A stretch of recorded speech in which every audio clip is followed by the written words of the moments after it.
with the average guy was hard enough, but I'm partial to creative men. Creative men are so fucking sexy.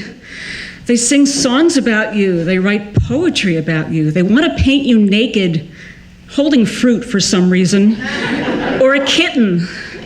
Yeah, because when I'm hanging out naked, I really relish the idea of 18 razor-sharp claws gripping my bare flesh, or fruit salad.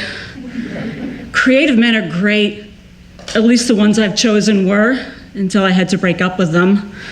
Until my vagina, that traitor, no longer wanted sonnets and glitter, but that angsty guy in the corner who smells like turpentine. Or the guy with the suspiciously long fingernail that can double as a guitar pick. Oh, they were all basically nice about it while I was slipping the equivalent of a passive-aggressive butter knife into their hearts.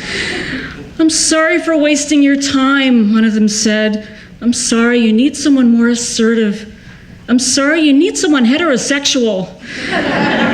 One of them liked to cook for me and told me I would starve without him.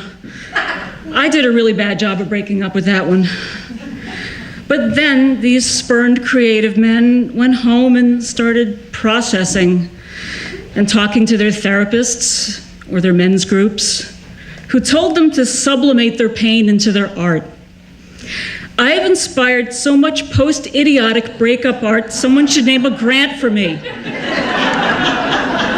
I broke up badly with a comic book artist, and somewhere out there I am a she-devil of a villainess with a butt-ugly costume and the smallest rack ever seen on a comic book female.